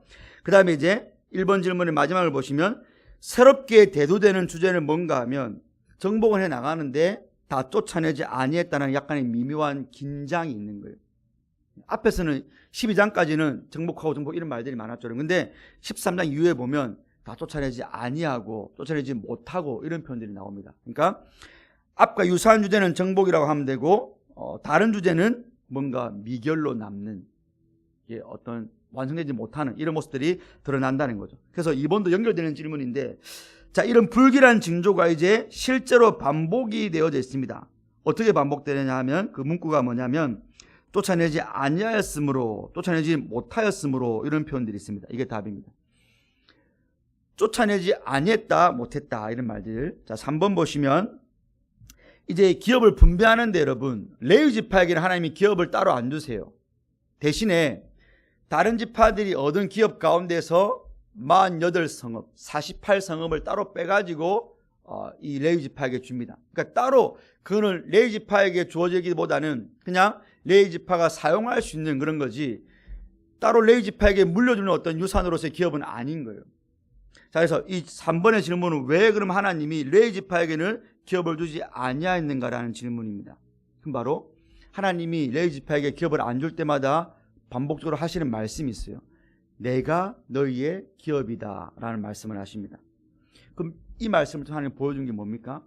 결국 이스라엘 민족들도 그걸 알았어야 됐던 거예요. 아, 우리에게 이 땅이 있지만 사실 이 땅이라는 것도 하나님이 나한테 주신 은혜의 산물인 거고, 우리가 이 땅보다 더 의지해야 될 분은 우리의 진짜 기업이신 하나님이다라는 것을 레위 지파를 볼 때마다 그 이스라엘 다른 백성들, 땅을 얻은 사람들이 알아야 됐던 거예요. 여러분. 그게 3번의 답입니다. 여러분. 어떤 진리를 가르쳐주기를 원했는가? 이스라엘의 진짜 기업은, 기업이란 말이 땅이란 말이에요. 여러분. 레위 지파는 땅이 없었지만 하나님이 땅이 되어주신대요. 이거를 다른 지파들은 땅에 살면서 레위 지파를 볼 때마다, 왜냐하면 48성읍이 각각의 12지파의 가운데 이렇게 중간중간에 끼어 있거든요. 그러니까 다 볼 수 있는 거예요. 아, 그렇구나. 우리가 이 땅에 마음 두면 살면 되는 거 아니구나. 이 땅을 주신 분, 진짜 기업 되시는 하나님만 바라봐야 되겠구나. 이걸 보여주는 게 레위 지파의 48성읍입니다. 4번 보시면 왜 그러면 하나님이 분배받지 못한 자들을 48성읍으로 나눠서 레위 지파를 중간중간에 심었을까요? 왜냐하면 레위 지파의 기능적인 측면 때문입니다. 그들은 성막을 짓고, 여러분, 성막에서 제사를 드리고 그리고 율법을 가르친 제사장들이거든요. 그럼 무슨 말입니까? 교회 중심으로 살라는 겁니다. 다른 지파들도. 레위 지파를 흩으셔서 각 지파 중간에 끼워놓은 이유가, 너희가 어디를 가더라도 율법 지키고 율법 배우고 제사 잘 예배 잘 드리면서 살라는 겁니다. 그리고 이제 1년에 3차례 3대 즐길 때는 예루살렘 성소로 올라가고, 나머지 때는 각 지파 옆에 있는 레위 지파한테 가서 그렇게 하라는 겁니다. 무슨 말입니까? 우리 시대로 말하면 교회 중심인 거예요. 하나님 중심인 거예요. 성경 중심이 여기 다 있는 거예요, 여러분. 성막에 하나님이 임재했으니까 성경 중심이고, 성막에 예수님의 말씀인 십계명과 만나와 쌍난 지팡이였으니까 예수 중심이고, 그리고 그 자체가 하나의 교회로서 기능을 하니까 교회 중심이고, 다 있는 거예요, 여러분. 우리 SFC에 이런 생활 강령이 다 있는 겁니다. 그래서 이 4번의 답은 그겁니다. 이스라엘 레위 지파가 제사를 드리고 말씀을 가르침으로써 그들이 요 중심으로 살아갈 수 있도록 하기 위해서 하나님이 그렇게 고루 거주하게 하셨다는 것입니다. 5번을 보시면 이제 갈렙이 나옵니다. 유다 지파 갈렙이 나오는데, 요 갈렙은 여러분 85세였어요. 40세 때 이 정탐꾼과 함께 나와가지고 45년이 지나가지고 이제 이 땅을 정복했는데, 갈렙이 85세 할아버지가 하는 말이 있습니다. 무슨 말입니까? 저 헤브론, 예전에 모세가 나와 여호수아 당신이 가나안 땅 정탐할 때 나머지 10명 부정적으로 말하고 당신과 나만 긍정적인 보고를 해서 나한테 약속한 게 있다. 땅을 약속했다. 그거 지금 달라는 겁니다, 여러분. 여러분들이 여호수아 13장을 잘 읽어보면 갈렙 할아버지가 어떤 걸 근거로 하냐면, 그때 하나님이 모세를 통해 나한테 말씀하신, 무슨 말입니까, 여러분? 40년이 지나도록 갈렙 할아버지는 그 말씀을 기억하고 있었던 거예요. 요게 여러분 청년이죠, 청년. 요게 SFC죠, 여러분. 나이가 어리고 내가 그냥 육신적으로 뭐 근육이 있고 몸이 많다, 그게 SFC가, 그게 젊음이 아니고, 85세 할아버지에게 있는 요 청춘, 뭡니까? 말씀을 꽉 붙잡으니까, 즉 가장 험한 산지였던 헤브론 산지가 내 밥이라는 겁니다, 여러분. 왜 우리의 캠퍼스가 나에게 밥으로 안 보이고 장대한 안악자손으로 보입니까, 여러분? 목사님 몰라서 그래요. 지금은 캠퍼스에 바뀌어가지고 전도도 못하고요. 예수님이란 말도 더 못하고요. 정말 요새는 뭐 술도 안 먹으면 정말 기도 못하고요. 요즘은 진짜 여자친구하고 막 이렇게 놀러 안 가면 막 쪼답니다. 왜 그런 말 합니까, 여러분? SFC가. 왜 우리가 거기에 정복당해야 됩니까, 여러분? 말씀이 없으니까. 실질적으로. 내가 정말 붙잡고 내가 나의 대적을 이길 만한 하나님이 나한테 약속하신 성경이 그 언약 덩어리인데 그 언약을 내가 못 붙잡고 사니까 저들은 장대한 안악으로 보이고 나는 메뚜기처럼 보이는 거예요. 그러나 그 반대가 되면 갈렙 할아버지처럼 되면 저들이 메뚜기 내 바보로 보이고 내가 주님의 군사로 보이는 거예요. 잘 기억할 필요가 있는 거예요. 안 된다고 하지 마세요, 여러분. 안 돼도 당연히 여러분들 힘을 하려고 하면 안 되죠. 어떻게 세상을 이깁니까, 여러분? 만만치 않은 세상인 거예요. 철병거가 있고 수많은 군사들이 있는데 맞아요. 용이 자기의 부하들 데리고 모래 같은 자기의 부하들 우리를 대적하는 곳이 상 맞아요, 여러분. 그러나 주님의 언약 붙잡고 가면 된단 말입니다, 여러분. 그러니까 우리는 나로서는 안 된다라고 해야 되지만 하나님이 함께 하시면 안 된다란 말 하면 안 돼요, 여러분. 하나님을 우리가 이 땅에 사람보다 못한 존재로 끌어내리는 거 아닙니까, 여러분? 그렇죠? 그래서 우리가 여호수아 갈렙 할아버지는 언약을 붙들었기 때문에 이런 온전하게 하나님을 쫓는 삶을 살 수 있다는 겁니다. 말씀이 살아있다는 거예요. 6번, 여러분 요 13장 이후에 땅을 분배하는데 제일 많이 땅을 분배받고 제일 먼저 분배받는 게 유다 지파입니다. 제가 찾아보니까 유다가 106성읍을 받아요, 여러분. 물론 이제 조상마다 다를 수 있겠지만 나머지는 여러분 그렇게 안 되거든요. 유다의 반도 안 되는 데도 많습니다. 근데 유다가 그렇게 인구가 많은 것도 아닌데 굳이 유다에게 제일 많은 땅을 줘요, 여러분. 왜 그렇습니까? 창세기에서 야곱이 자기의 넷째 아들, 장남도 아닙니다, 여러분. 원래 고대 건동에서 장남이 2배를 받는 건데 르우벤은 자기 아버지의 철을 범했기 때문에 하나님의 저주를 받고 장남의 자리를 박탈당합니다. 그래서 땅으로 형제 중에서는 요셉이 장자기업이 돼요. 요셉이. 그래서 에브라임과 므낫세라는 두 지파가 나오는 거고 메시아의 혈통적으로는 유다 지파가 된단 말입니다. 그래서 아브라함과 유다의 자손, 다윗의 자손, 예수님인데 아브라함과 유다가 다 누구예요, 여러분? 다 유다 지파거든요. 물론 이제 아브라함에게서 이제 유다가 나왔지만 그 다윗 유다 지파 아닙니까, 여러분? 그렇죠? 그래서 유다 지파에게 제일 많은 땅을 주는 이유가 바로 메시아의 어떤 성취, 그 언약의 어떤 성취를 미리 내다 보여주는 겁니다. 유다 지파가 선봉이 되는 거죠, 여러분. 그 다음에 여호수아 19장 51절에 보면 실로에 있는 회막문 앞에서 땅 나누는 일을 마쳤다라고 되어 있습니다. 자, 제비 뽑기 방식 등 땅 분배 관련된 모습은 앞으로 이스라엘이 맞이할 정착생활에 대해서 그들에게 어떤 교훈을 주는가? 여러분, 땅을 분배하는데 이들이 실로에 있는 회막문 앞에 삽니다. 그러니까 가나안 땅을 정복하고 실로라는 지방에 예루살렘의 성전이 지어지기까지 실로의 성막이 있어서 여러분, 우리가 사무엘서에 보면 다 실로에 있습니다. 실로라는 지방이 있는 거예요.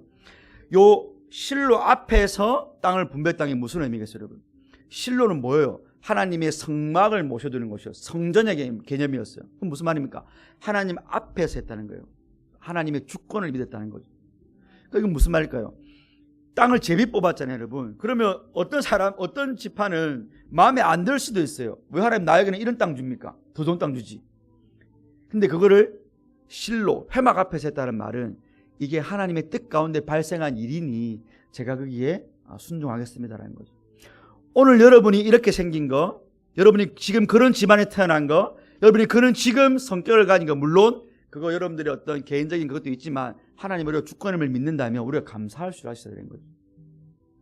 하나님 왜 저한테만, 하나님 왜 저는 이렇게 이 모양 이 꼴로, 그렇게 되면 우리가 이제 불평이 많아지고 자존감이 낮아지죠, 여러분. 혹은 내가 잘나서 내가 이런 줄 아는 사람은 교만한 거죠.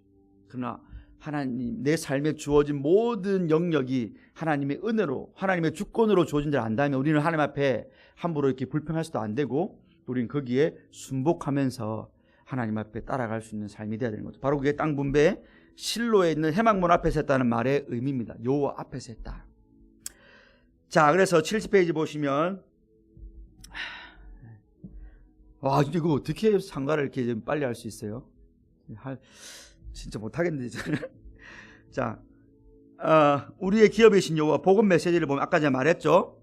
땅 자체가 중요한 게 아니고 땅도 중요한데 땅보다 우리의 진짜 땅은 여호와다라는 것이 그 우리의 기업이신 여호와, 그게 바로 우리의 복음이라는 것입니다. 그래서 그 말을 신약에서 바울이 뭐냐고 하면 우리에게도 예비된 기업이 있다. 천국이죠. 그리고 그 기업의 보증으로 성령이 우리 안에 내주어 계신다라는 거죠. 성령 하나님이 그걸 보증한다는 것은 빼도 박도 못한다는 거죠. 신이 보증, 신이 인친 거니까.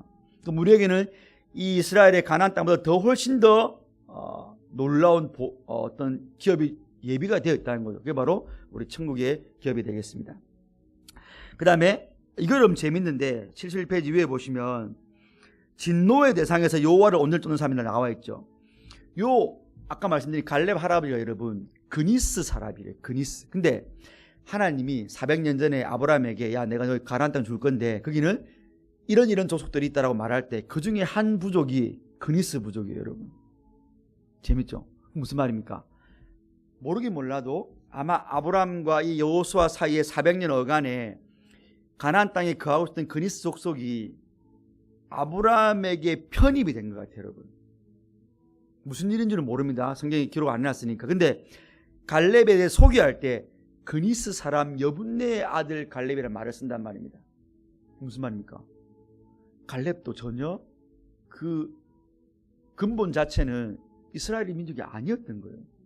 근데 그가 자기 어떤 선조 때 모르겠지만 이 아브라함의 어떤 이 가족 계열에게 편입이 됐고 우리는 어떻게 됐는지 모릅니다. 그 편입된 그 속에서 유다 지파로 아마 편입이 됐겠죠. 그리고 이 사람이 지금 이렇게 믿음의 장보로 서 있는 모습을 보여주는 겁니다. 하나님이 하셨다는 거죠. 그래서 이게 지금 진노의 대상에서 여호와를 쫓는 삶이라는 것은 이런 겁니다. 우리가 여러분 우리 스스로가 지렁이 같을지라도 우리 스스로가 하나님 앞에 야곱처럼 지렁이 같은 존재지만 하나님 우리를 뭐라 하십니까? 너희는 존귀한 자다. 너희는 나의 왕자다라고 말을 하잖아요. 그게 사실 여기 다 남아있는 그겁니다. 갈렙만 그런 게 아니에요. 여러분 우리에게도 하나님이 그 은혜를 주셨다는 거예요. 여러분 그걸 알면 이 은혜를 안다면 우리가 하나님 앞에 함부로 실문하거나 하나님 나한테 뭘 하셨습니까? 라고 따져 묻거나 그렇게 못합니다. 여러분. 그리고 마치 내가 뭘 해서 하나님 앞에 뭘 갖겠다 이런 말도 사실 잘 못해요. 여러분 그 은혜가 너무 크기 때문에. 그리고 내가 주를 위해서 뭔가 했다고 해서 그걸 내가 생생 못 냅니다. 여러분 은혜를 아는 자들은 우리가 바로 그런 존재다. 자, 성경신학 메시지 보시면 아까 제가 말씀드린 그겁니다. 이야기 속의 긴장감. 전쟁 다 끝났다. 이건 보장이죠, 여러분. 근데 아직 정복해야 될 남아있다. 쫓아내지 못했다. 이건 긴장이죠. 이게 바로 보장과 버림 사이의 긴장입니다. 이게 히브리스에 있는 거죠. 수많은 사람들이 예수 믿는 것 같았지만 배교했다. 히브리스에 나온 거죠. 한번 빛의 비침을 받고 그러나 그들이 다시 어둠으로 돌아갈 때는 다시는 못 돌아온다. 이게 긴장인 거예요. 그게 히브리스자가 말하는 거예요. 그러니까 예수께 잘 붙어 있으라라고 말을 하는 거예요. 물론 그렇게 배교한 사람은 처음부터 구원받은 자가 아니었던 거죠. 그러나 우리 믿는 우리도 그렇게 될 수 있음을 알고 긴장해라라는 것입니다. 이게 히브리스가 말하는 버림과 보장의 긴장이고 이게 여기 나와 있는 미결 속의 완결, 현존하는 미래라는 의미입니다. 여러분. 우리가 정신을 차리고 깨어 경성하면서 신앙생활을 해야 돼요. 물론 그게 막 두려워가지고 내가 버림받지 이런 게 아니고 하나님이 나를 반드시 구원하신다는 어떤 확신 가운데서 있지만 내가 오늘 하루 정신 안 차리면 나도 무너지는 존재가 될 수 있다. 주님과 멀어질 수 있다. 이런 긴장을 말하는 겁니다. 여러분. 그렇죠? 이게 지금 이 정복 전쟁에서는 전쟁은 끝났다고 하면서도 동시에 아직 남아있다라고 말을 하는 겁니다. 특별히 다른 의미로 생각할 때는 여러분 요 여호수아서가 그러니까 기독교와 유대교는 구약은 다 똑같아요. 여러분 39권으로 정경은 다 똑같습니다. 근데 우리 여호수아서는 우리 구약 성경에는 역사서에 포함되죠. 여러분 근데 요 여호수아서가 유대교의 경전에서는 예언서에 포함이 돼요. 여러분 네비임이라는 그러니까 유대교의 39권은 이렇게 이제 토라 율법이 있고 네비임 예언서가 있고 케비밀이 해가지고 그게 이제 다른 이제 문학적인 책들이 있는데 요 여호수아서는 전기 예언서에 포함됩니다. 무슨 말입니까? 이스라엘 구약의 랍비들은 요 여호수아서를 예언서로 봤다는 거예요. 그러면 이게 이해가 되는 거예요. 왜요? 전쟁이 끝날 거다라는 것은 하나님이 여호수아에게 준 하나의 예언이라는 겁니다. 이게 100% 완결됐다는 게 아니고 마치 우리가 이런 예레미야서나 이스라엘서에서 전쟁 하나님이 이미 포로인데도 불구하고 너희 포로 아니야 라고 했던 거 예언인 것처럼 그런 거라는 거죠. 우리 개혁주의에서는 그렇게도 요 긴장을 설명합니다. 왜 미결 가운데 완결이 포함되어 있는가? 그건 바로 이 여호수아서가 구약 성경 속에서는 예언서로 포함되기 때문에 하나님이 이건 반드시 하실 거라는 예언을 선포해 놓고 이제 예언을 이루어가는 과정으로 정복 전쟁이 주어진다는 거죠, 여러분. 그런 부분들도 우리 알고 있으면 좋을 것 같아요, 여러분. 그 다음에 이제 72페이지 넘겨보시면 에브라임과 유다 하나님의 주권의 선택을 보시면 여러분 잘 아시는 대로 유다는 네 번째 아들입니다. 야곱의. 그리고 에브라임은 요셉의 두 번째 아들입니다. 유다의 첫 번째 아들, 야곱의 첫 번째 아들은 므낫세인 거고, 그 다음에 요셉의 첫 번째 아들은 아니죠. 야곱의 첫 번째 아들은 르우벤인 거고, 요셉의 첫 번째 아들은 므낫세인 거예요. 그런데 성경에서는 어떻게 합니까? 그 장자의 복들이 두 번째 아들인 에브라임에게 가고 네 번째 아들인 유다에게 가는 거예요. 이건 너무나 많이 있죠. 아브라함의 아들인 이스마엘이 있고 이삭이 있는데 하나님이 이삭을 선택한 거죠. 이삭의 아들 가운데도 에서가 있고 야곱이 있는데 하나님이 첫 번째가 아니라 두 번째 야곱을 선택하신 거예요. 하나님의 주권적 은혜입니다. 지금 이 말을 70페이지 위에서 하고 있는 겁니다. 우리가 구원받은 것도 하나님의 은혜인 거죠. 조건이 아닌 거죠. 자, 조직신앙 메시지를 보시면 자, 미래에 대한 예고편이다. 이 말은 가나안 땅이 우리의 진짜 본향이 아니라는 거죠, 여러분. 아까 말씀드린 대로 우리의 진짜 기업은 영원한 천국의 본향이 있다라는 것입니다. 그 다음에 레위 지파와 이스라엘 백성 보시면 그 73페이지 보시면 아까 말씀드렸죠. 레위 지파의 기능적인 측면, 말씀을 가르치는 자들이었고 제사를 드리는 자들이다. 그들이 이스라엘 경내의 48성읍에 두루 거하면서 이스라엘 전체를 경건하게 이끌어가야 될 책임이 있었고 이스라엘은 그들의 인도를 따라서 하나님 중심, 성경 중심, 교회 중심으로 살아갈 때 이스라엘다운 이스라엘을 될 수 있다라고 말씀을 드리면서 이렇게 마치면 될 것 같습니다. 그럼 제가 좀 빨리 하기 때문에 못한 부분도 분명히 있을 수 있습니다. 근데 여러분들이 강의안을 한번 읽어보고 같이 나누면 뭐 여러분들이 하지 못할 부분은 아니라고 생각됩니다. 국어 한번 봅시다, 여러분. 국어는 이제 좀 더 초점을 레위 지파의 48성읍에 맞춥니다. 그래서 공의를 위한 성읍이 있고 예배를 위한 성읍이 있습니다. 자, 공의를 위한 성읍은 48성읍 가운데 여러분 6개 성읍은 도피성이라고 해서 이스라엘 사람들이 자기가 의도치 않게 사람을 죽였을 때에 피할 수 있는 것이었어요. 그러니까 애매하게 사형을 안 당하도록 하나님이 그 공의가, 그럼 공의가 아니죠, 여러분. 내가 원하지 않았는데 사람을 죽였다면 과실치사는 될 수 있지만 그거는 자기가 일부러 죽인 거 아니거든요. 그래서 그 사람들이 피할 수 있는 도피성을 이스라엘 경내에 6개를 마련했어요.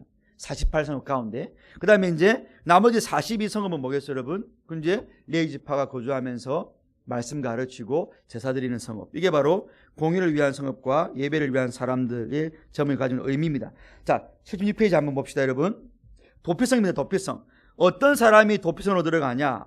동편과 서편에 다 해서 6개가 있는데 성경을 보면 악의 없이 우연히 사람을 내가 밀치게 됐는데 그 사람이 죽어버린 경우가 있습니다.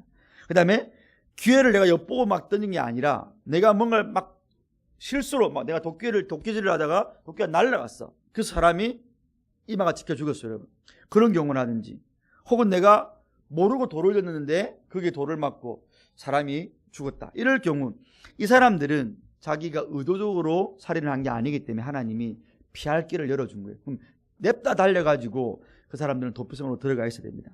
근데 재밌는 건 이번 질문 보시면 언제 그 사람들이 다시 그 죄의 용서를 받고 나올 수 있는가? 어쨌든 의도한 건 아니지만 과실치사는 맞으니까 언제 나올 수 있는가? 재밌는 건 대제사장이 죽을 때입니다, 여러분. 이런 거 보면 뭔가 딱 느낌이 오죠? 대제사장이 죽을 때 누가 죽음으로 한 사람이 용서받고 나간다. 이건 우리의 구속을 보여주는 거죠. 대신속죄를 보여주는 거죠.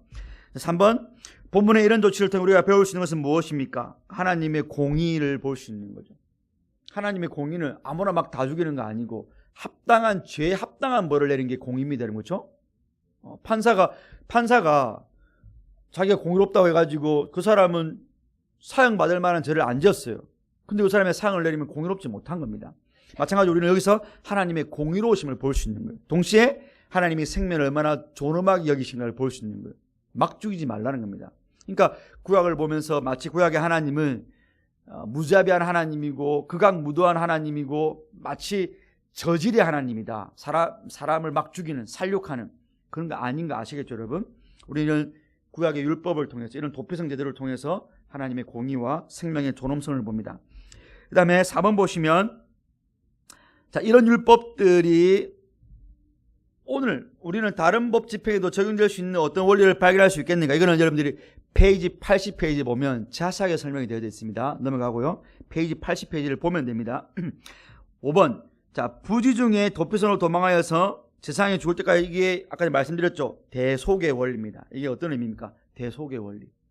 제 세상이 죽어야 그 사람이 나갈 수 있는 거예요. 만약에 세상이 살아있는데 그 사람이 도피성에 나간다. 그러면 그 사람을 죽일 수 있는 게 또 하나의 법이었어요. 있어야 되는 겁니다. 세상 안에. 그 다음에 레위 사람의 성을 보시면 아까 말씀드렸죠. 왜 하나님이 레위 사람들에게는 땅을 기업으로 주지 않으셨는가? 그 바로 흩으시기 위함입니다. 흩으시기 위함. 아까 말씀드린 대로 하나님이 기업된 것도 맞지만 흩으시기 위함인 거예요. 그럼 2번 보세요. 왜 하나님이 흩으셔야 했는가? 아까 말씀드린 대로 기능적인 측면, 율법을 가르치고 제사를 집례해야 되기 때문에. 왜 필요합니까? 그럼 그게 이스라엘 전체가 가나안 땅이 약속의 땅, 거룩한 땅이기 때문에 죄 문제가 해결돼야 되는 거예요. 율법을 지켜줘야 되는 거예요. 그러면 이스라엘 전 경내에서 율법은 가르쳐야 되고 죄를 속죄하는 제사가 드려져야 되는 거예요. 그런 의미에서 하나님이 레위 지파를 흩으신 겁니다. 아시겠죠? 그 배치한 목적이 나오죠. 그 다음에 3번, 땅 나누기가 모두 끝난 상태에서 21장 마지막 세 구절은 여호와 하나님이 자기 백성을 위해서 하신 일을 약속을 하는데, 여러분 찾아보시면 되는데, 거기 보면 어떤 세 가지가 나오냐면 땅, 안식, 승리, 이 단어가 나옵니다. 그리고 이 구절에서 반복되는 핵심 동사가 뭐냐면 하나님이 땅 주셨다, 안식 주셨다, 승리 주셨다라는 겁니다. 그러니까 땅, 안식, 승리가 세 개가 나오고 반복되는 동사는 주셨다. 여러분 이게 다 연결되죠? 땅에 대적이 없고 하나님이 온전히 통치하시는 그 나라가 될 때, 승리할 때 우리에게 참된 안식이 옵니다. 이거는 열왕기서라든지 시편에서 다윗과 솔로몬이 대적을 다 평정하고 솔로몬이 평안히 궁에 거했다 할 때도 똑같이 나와요. 땅에 대적을 정복해 승리하고 그때 평강이 오는 거예요. 이게 왜 중요하냐 여러분. 신약의 개념에서 바울이 서신서를 쓸 때마다 은혜와 평강이 너에게 있을지라 하죠. 여러분. 그 평강, 에이레라는 헬라가 히브리의 샬롬이에요. 여러분. 무슨 말입니까? 오늘 저와 여러분들은 예수님의 십자가의 은혜로 말미암아, 예수님의 십자가의 승리로 말미암아 대적을 완전히 머리를 밟고 정복하심으로 우리는 그 평강을 누릴 수 있는 존재가 된 거예요. 여러분. 중요합니다. 오늘 우리 청년들이, 오늘 우리 많은 젊은 세대가 위로를 못 받아요. 여러분. 평강이 없다는 말을 많이 합니다. 불신자들은 그럴 수 있어요. 여러분. 왜요? 뭐 하나 직업도 내가 마음대로 고르기 힘들고, 뭐 하나 이렇게 물가도 너무 오르고, 내 미래의 비전도 없고, 염려가 있죠. 여러분. 죄도 너무 많고. 그러나 우리 기독 청년이나 기독 SFC는 그러면 안 돼요. 여러분. 하나님 우리한테 평강 주시려고 아들을 십자가에 죽게 하심으로 대적을 이기셨다니까요. 왜 우리가 평강이 없을까요, 여러분? 우리가 그것을 믿지 않기 때문에, 혹은 그것을 구하지 않기 때문에 그런 거예요. 그게 돼야 돼요, 여러분. 여러분 그게 될 때 여러분 삶이 안정화가 됩니다. 이건 여러분들이 경험을 해야 되는 거예요. 기독교는 그래. 기독교는 평강이 있어. 이걸 그냥 머리로 아는 게 아니고 여러분이 그건 구해서 받고 누려야 되는 겁니다. 이건 너무 중요한 거예요, 여러분. 여러분의 기도가 왜, 여러분의 기도의 대부분은 다 뭐예요, 여러분? 아마 세상적인 게 많을 거예요. 이거 문제 해결해 주시고, 이거 해결해 주시고, 이거 주시고. 근데 여러분들이 정말 하나님이 성경을 통해서, 아니 아드님 안에서 우리에게 진짜 주고자 하는 성령의 9가지 열매라든지, 예수님이 주고자 하는 하늘의 위로라든지, 예수님이 주고자 하는 평강이라든지, 이거 여러분 혹시 구해본 적 있습니까, 여러분? 우리는 항상 하나님 요거 해결해서 나한테 평강 주라는 이런 것들을 많이 하죠. 아니라니까요. 로마서 5장에서 내게 환난이 넘친 것 같이 내게 위로도 넘쳤다고 말합니다. 기독교의 위로와 기독교의 평강은 환난이 없어서만 있는 그런 위로가 아닌 거예요, 여러분. 환난 가운데서도 얻을 수 있는 게 기독교의 평강과 위로라니까요, 여러분. 여러분들이 경험을 해봐야 되는 거예요. 그런 신앙에 진입을 하면 여러분의 신앙이 나름대로 이제 성숙된 거예요. 항상 이거 없어지면, 이거 없으면, 이거 되면, 그러면 항상 이제 어린아이 같은 신앙이 계속 머무는 거죠. 왜요? 우리 삶에 그게 완전히 없어지는 때란 죽을 때뿐이니까. 그런 일은 없어요, 우리 삶에. 자, 4번. 이스라엘 구원 역사에는 하나님의 주권이 나타나 있다. 우리 자신들이 받은 구원을 돌이켜볼 때 이 본문이 우리에게 어떤 반응을 불러일으키고 있는가라고 하는데, 사실 이거 지금 여러분들이 성경을 읽어봐야 되는 건데, 하나님의 구원 역사에는 주권이 명백하게 나타나. 이게 뭡니까? 여호와의 말씀이 남음이 없이 다 응하였다라는 말이 여호수아 21장 45절에 나옵니다. 그 무슨 말입니까? 하나님이 말씀하시고 말씀하신 대로 이루어짐으로 요 가나안 정복이 완성이 된다는 거죠. 이게 여호와의 주권인 거예요, 여러분. 주권이란 말은 하나님이 다 하신다는 거잖아요, 그렇죠, 여러분? 하나님이 그런 능력이, 우리가 지금 성경 공부 시간에 이제 여호와의 절대 주권을 배우고 있지만, 하나님은 그러실 수 있는 분이고, 그러시기를 원하시는 분이고, 그러시는 분인 거예요. 그게 여호와의 절대 주권인 거예요. 우리의 구원도 마찬가지죠. 우리를 구원하시기 원하시는 분이고, 우리를 구원하실 수 있는 분이고, 우리를 구원하신 분이세요, 여러분. 우리의 구원에 접목해 볼 때, 그럼 우리는 뭡니까?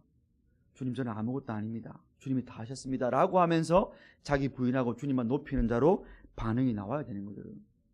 그러니까 우리 가운데 교만한 자, 여러분, 우리 가운데 아직 이 하나님의 주권에 대한 이런 감각이나 인식이 없는 자, 이 하나님의 절대 주권을 말미암은 구원의 100% 은혜성에 대한 감격이 없는 자는 사실 구원 잘 모르는 거예요, 여러분. 그 구원을 모르고서는 여러분 절대로 누가 보더라도 의미 있어 보이는 신앙생활을 못합니다, 여러분. 여러분 잘 알 거예요. 내게 그 구원이 내게 가깝지 않을. 그러니까 여러분 지금 제가 여러분 세례받고 구원받은 그 의미하고 다른 겁니다. 그 여러분 구원받았을 수도 있어요, 여러분. 그와 별개로 그것이 실제적으로 나에게 정말로 오늘 내 삶을 움직이는 역동적인 어떤 나의 삶의 어떤 동력이 되고, 그 은혜가 나로 하여금 생기 있게 하고, 여전히 내 삶에 수많은 문제들이 산재해 있지만 하나님의 절대 주권의 그 구속의 은혜가 나로 하여금 죄를 이기게 하고, 나를 거룩한 삶을 살게 하고, 덕을 세우게 하고, 형제를 사랑하게 하고, 용서하게 하고, 이렇게 역동적으로 하냐는 거죠. 그건 다른 거예요. 근데 대부분의 많은 우리 그리스도인들이 요 전자에 머물고 있다는 거죠. 요거를 사실 이제 로이던스 목사님은 로마서 8장에 성령 세례를 말하면서 성령 세례를 받으란 말로 했지만, 우리 개혁주의는 그렇게 표현 안 합니다. 뭐 성령의 세례는 우리는 예수 믿을 때 받는 거예요. 그러나 요 성령 세례를 제대로 우리가 받았다면, 첫 번째 믿을 때 내가 성령 세례를 받았다면, 그게 유효하다면 여러분의 삶에서 이런 실질적으로 주님과 가까운 삶은 반드시 나와야 돼요, 여러분. 근데 그게 안 되니까 그런 순복음파나 로이던스 목사님은 두 번째 세례를 받으라고 하는 거예요. 왜요? 야, 요렇게 무기력하고 요렇게 의미 없이 살고 요렇게 불신자와 별로 다르지 않은 삶을 사는 사람이 어떻게 그리스도를 할 수 있느냐라는 질문이 생기는 거죠. 성경이 진짜고 성경에 수많은 역동적인 신앙의 사람들 이렇게 안 살았는데 왜 이 땅의 수많은 그리스도인들은 세례를 받았고 예수 믿는다고 하고 신앙 형성이 오래됐는데 그런 삶이 안 나오는 데 대한 대답으로 내린 것들이에요. 오순절파가. 네가 성령 세례를 못 받기 때문이라는 거죠, 여러분. 네가 진짜로 아직까지는 성령을 많이 채 못했다는 거죠, 여러분. 근데 신학적으로 그건 아니란 말입니다. 그건 뭐가 문제인 거예요, 우리가, 여러분? 그게 신학적인 그게 아니라면 뭐가 문제인 거예요, 여러분? 우리가 내 안에 성령 세례로 임재하신 성령님을 따라 순종하는 삶을 안 산다는 거예요. 성령 세례를 못 받기 때문이 아니라 세컨드 블레싱을 받아야 되는 게 아니라 이미 내 안에 내주하시면서 나에게 예수님을 보여주고 하나님 아버지를 사랑하게 하고 하나님께 영광 돌리게 하는 그 성령님께 내가 순종하는 삶을 안 산다는 거예요. 내주하시는 성령님과 내가 별도로 내 육신의 속을 따라 산다는 거예요. 신자가 그럴 수 있습니다. 여러분. 중요한 거예요. 로마서 8장에 성령의 속을 따른 자와 육신의 속을 따른 자가 분명히 있어요. 같은 그리스도인인데. 이건 너무 중요한 거예요. 지금 바울이 불신자에게 너 육신의 속을 따르지 말라고 한 게 아니에요. 여러분.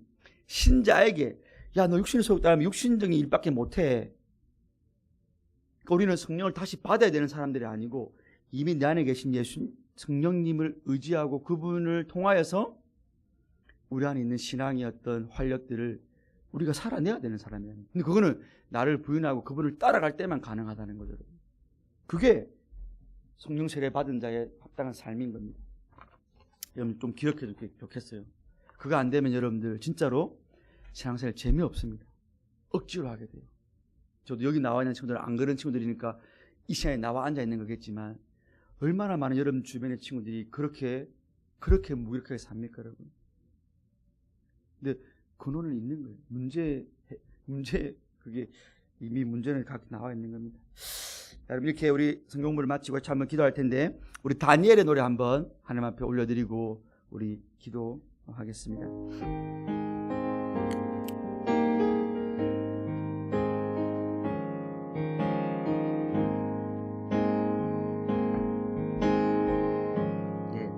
놓쳤죠? 다시 들어보시면 광야 한가운데 내 길을 잃어도 약간만 더 빨리 할게요. 참된 길이 되신 나 주를 기다려. 우리 인생에 비바람 몰아칠 때 내 믿음은 들려도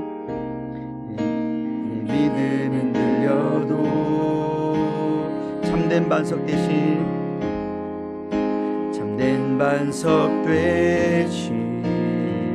주님을 기다립니다.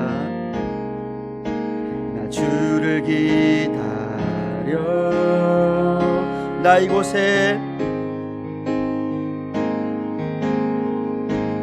이곳에 굳게 서서 믿음의 두 손을 들고 주의 이름 선포하리라. 나 이곳에 굳게 서서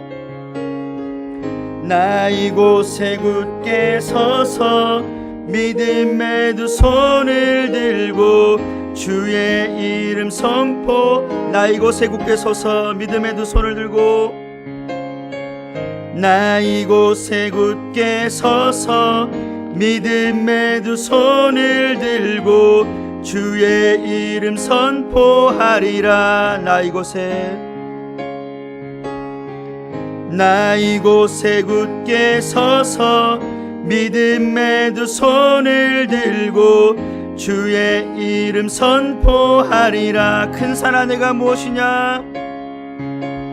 큰 산아 네가 무엇이냐? 너는 내 앞에서 평지가 되리라.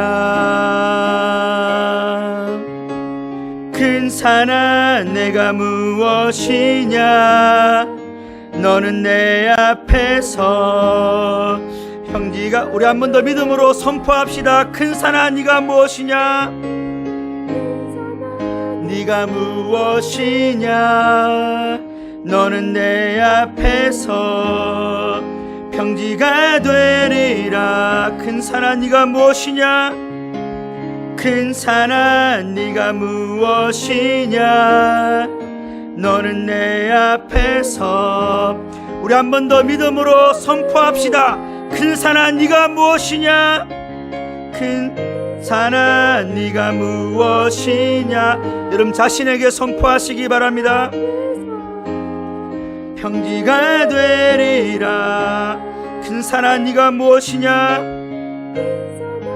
네가 무엇이냐, 너는 내 앞에서 평지가, 우리 하나님이 광야의 길을 사막의 강을, 광야의 길을 사막의 강을, 광야의 길을 사막의 강을, 광야의 길을 사막의 강을, 광야의 길을, 광야의 길을 사막, 우리 한번 고백합시다. 광야의 길을, 광야의 길을 사막의 강을, 광야의 길을 사막의 강을, 주가 만드시네. 광야의 길을 사막의, 우리 마음의 광야의 길을 사막의 강을, 광야의 길을 사막의 강을, 큰 산아 네가 무엇이냐, 너는 내 앞에서 평지가 되리라. 큰 산아 네가 무엇이냐, 너는 내 앞에서 평지가 되리라. 이 시간 처음으로 기도하실 때, 하나님 오늘도 내가 폐잔병처럼 서 있습니다.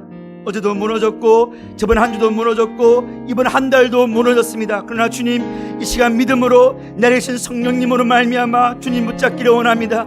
나의 전부가 되시고 나의 여호수아가 되시는 주님 붙잡고 내 앞에 있는 산재한 모든 문제들을 정복하며 이겨내며 나아가기를 원합니다. 주님, 내가 하는 것 아닌 줄로 압니다. 나의 강함 때문이 아닌 줄로 압니다. 우리의 군사력 때문이 아닌 줄로 압니다. 우리의 어떤 무기 때문이 아닌 줄로 압니다. 주님 때문에 이길 수 있는 줄로 압니다. 주님, 나 앞에 여러 가지 문제가 있습니다. 학업의 문제가 있습니다. 물질의 문제가 있습니다. 가정의 문제가 있습니다.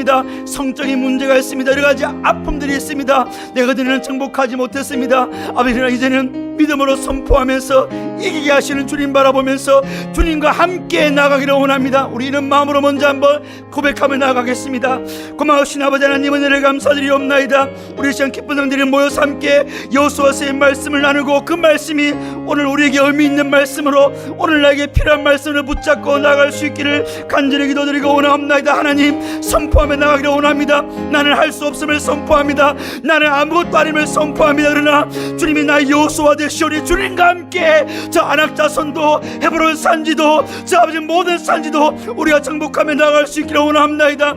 나의 힘으로 나의 능으로 하는 것이 아닌 줄로 압니다. 나의 강함 때문에 되는 줄로 아닌 줄로 너무나 잘 알고 있사옵나이다. 우리 모든 운동원들이 이런 아버지만 나는 아무것도 아니라는 믿음을 가지고, 그러나 주님은 가능하시오니, 주님은 되시오니, 주님은 전능하시오니, 주님은 할 수 있으시오니, 주님을 하기를 원하시는 분이시오니 주님 붙잡고 나가기를 원합나이다. 생기 있는 삶으로 살기를 원합나이다. 늘 마귀에 져서 패배하고, 늘 세상의 싸움에 져서 패배하고, 늘 무기력하고 아버지 말 활력 없는 삶이 아니라 주님 요즘 우리 안에 가난 단지를 승복하면서 주님과 함께 솟아오르는, 주님과 함께 이기는, 주님과 함께 승리하는 우리 온전들 될 수 있기를 원합나이다. 말씀 붙잡게 하여 주옵소서.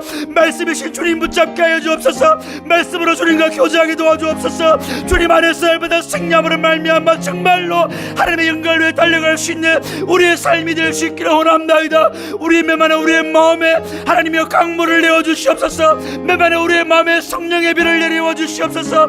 길이 없는 우리의 삶에, 길이 없는 우리의 삶에 아버지의 그 사막의 길을 내어 주신 것처럼 주님이 우리 앞서 인도하시면서 이끌어 주옵소서. 주님이 우리 앞서 이끌어 주시면서 우리에게 길을 보여주옵소서.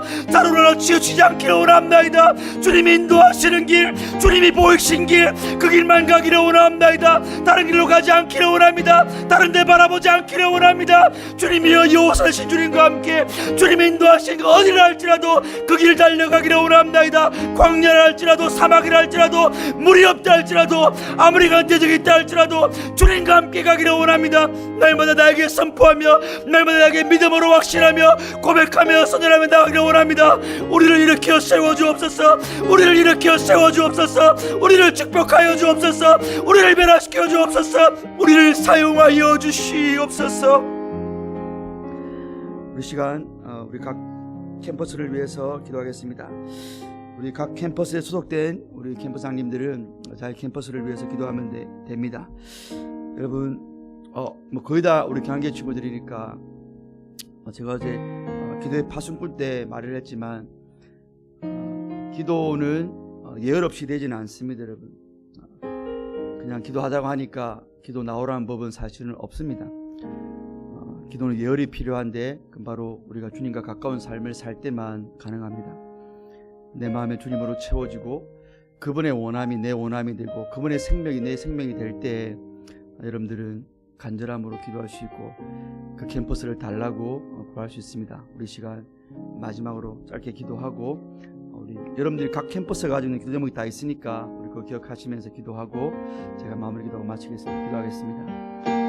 고마우신 아버지 하나님 은혜를 감사드립니다. 우리 또 한 학기 아버지 정말 중간고사 기간까지 우리 운동원들을 잘 보내게 하신 것 감사드립니다. 우리 대신도의 SFC가 아버지 정말 각 캠퍼스에서 얼마나 미비한지 모릅니다. 우리는 동아리도 사실은 설립하지 못했고 조직화되어 있지도 않습니다. 그러나 주님 우리가 개개인 한 명 한 명이 기도원의 300용사와 같이 오늘 우리가 배웠던 여호수아를 따랐던 이스라엘 군사와 같이 이름도 없었습니다. 이름도 나와 있지 않습니다. 뭐 우리가 갈렙 할아버지는 알고 여호수아를 알았지 다른 어떤 군사의 이름도 모릅니다. 그 어떤 무명의 우리 성도들도 모릅니다. 그러나 하나님이 그들도 함께 순종한 줄로 합니다. 그들도 함께 여호수아와 함께 갈렙과 함께 따라간 줄로 합니다.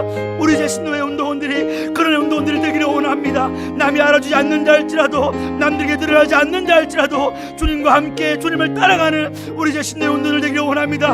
하나님이 보내신 가까이 캠퍼스에서 그런 자로 서기를 원합니다. 빛도 없고 소금도 없지만 하나님이 나를 보내셨사오니 늘 주님 바라보면서 늘 주님과 함께하면서 주님이 나를 보내신 그곳에서 주님의 빛과 소금의 사명을 감당할 수 있기를 원합니다. 죄에 지지 않기를 원합니다. 거룩함으로 죄를 이기기를 원합니다. 생명의 빛으로 죽음을 이기기를 원합니다.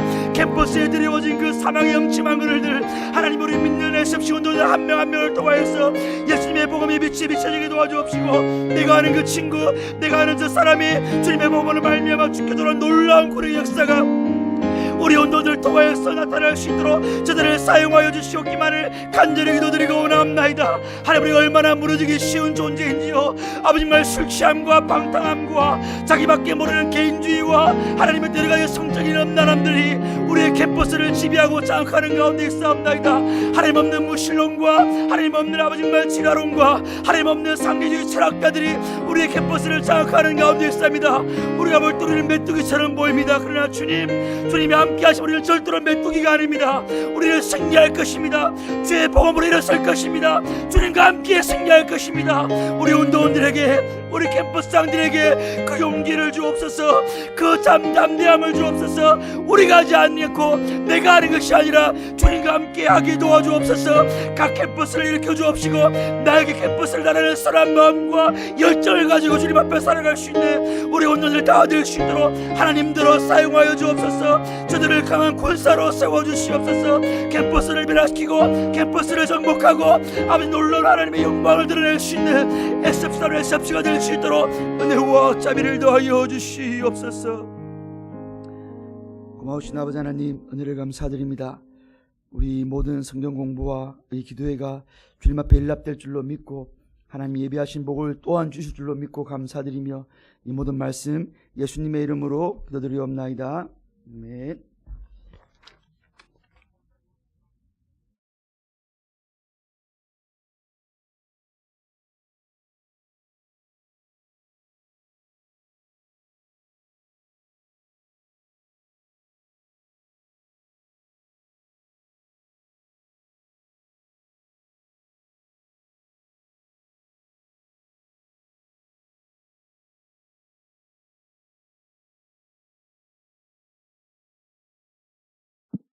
네. 안녕하세요. 네, 학원 총무 18학번 정원철입니다. 반갑습니다.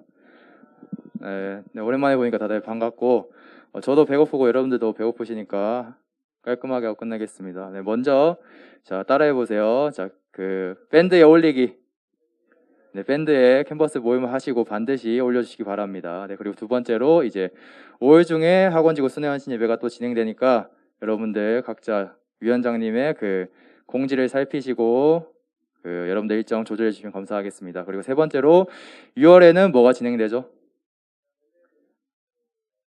한 번 더 크게.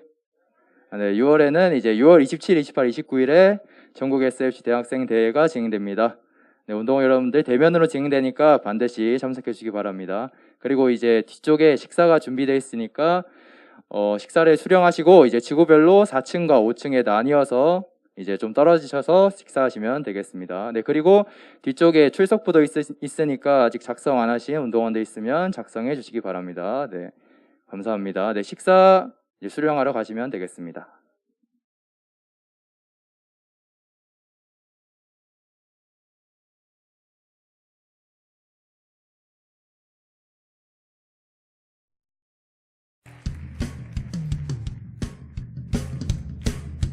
우리를 붙드신 주님의 크신 사랑, 우리가 주의 노래가 되게 하심을 찬양합니다.